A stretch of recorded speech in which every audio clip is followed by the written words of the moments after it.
Bonjour frère Renaud-Marie. Bonjour. Euh, Tu es depuis 9 mois vicaire général de la communauté Saint-Jean et auprès du père Thomas, qui est l'actuel prieur général.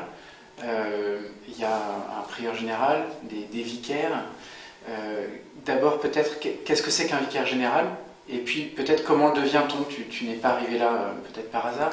Quelle est ton expérience personnelle? Quels sont les prieurés dans lesquels tu es allé? Alors, quand le frère Thomas a été élu prieur général, il y a 9 mois, il m'a demandé de devenir son vicaire général. Alors, le vicaire général, c'est un frère qui est particulièrement proche du prieur général pour l'aider dans sa charge, qui est une charge assez lourde, assez complexe. La communauté Saint-Jean, c'est un gros bateau. Il y a plus de 500 frères, il y a une soixantaine de prieurés répartis aux quatre coins du monde. Tout ça demande beaucoup de travail, beaucoup d'attention à ce qui se vit dans la communauté, et le prieur général, il ne peut pas faire ça tout seul. Donc il a besoin de collaborateurs autour de lui, et notamment il a un vicaire général alors qui est censé le remplacer quand lui il n'est pas là, mais surtout c'est un conseiller privilégié. Et quasi quotidiennement, on est en contact et on travaille ensemble sur certaines questions qui touchent la communauté. Alors, autour de lui, il a d'autres collaborateurs, il a une dizaine de conseillers, et la plupart de ces conseillers sont ce qu'on appelle aussi des vicaires, c'est-à-dire qu'ils sont responsables d'une région du monde. Par exemple, il y a le vicaire Afrique, il y a le vicaire Asie, le vicaire France-Centre, et le prieur général travaille avec ces différents vicaires pour être en contact avec ce qui se vit dans les différents prieurés de la communauté.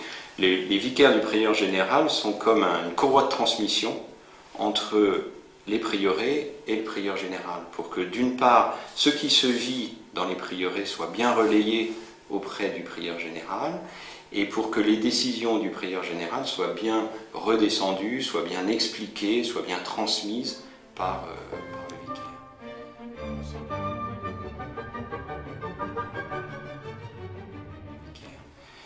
On sent bien que vous travaillez beaucoup entre vous, que vous avez beaucoup de liens entre vous, que certains frères sont plus chargés de certaines parties du monde. Et au-delà de la question des structures, dans quel état d'esprit les frères sont auprès des frères qu'ils dirigent, qu'ils gouvernent? Comment est-ce qu'ils vivent leurs responsabilités auprès de leurs frères? On essaie de vivre ça comme un service, quoi. On est au service de la vie des prieurés, d'aider à ce que chaque prieuré, c'est-à-dire un prieuré, ça représente environ 5, 6, 7 frères qui sont dans un diocèse, dans une partie du monde, d'essayer que ce prieuré vive bien, c'est-à-dire développe au maximum sa grâce, son charisme, son identité, et puisse rayonner quelque chose de l'esprit de la communauté Saint-Jean, de la grâce de Saint-Jean, là où il a été planté. Donc les supérieurs sont au service de la vie des prieurés, et aussi au service de chaque frère, pour que chaque frère puisse donner le meilleur de lui-même là où il est, et de trouver le bon lieu pour chaque frère. Alors c'est pas toujours facile, hein, on n'est pas parfait, c'est jamais parfait, mais c'est ça qu'on essaye de faire.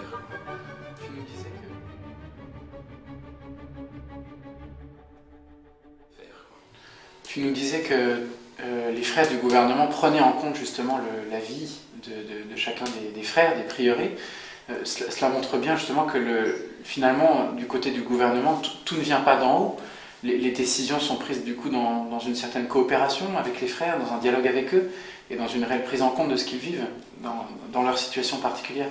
Oui, c'est très important que les frères du gouvernement soient très en contact avec ce qui se vit dans les prieurés, avec ce que vit chaque frère, parce que sinon les décisions qui vont être prises vont être à côté du réel, quoi.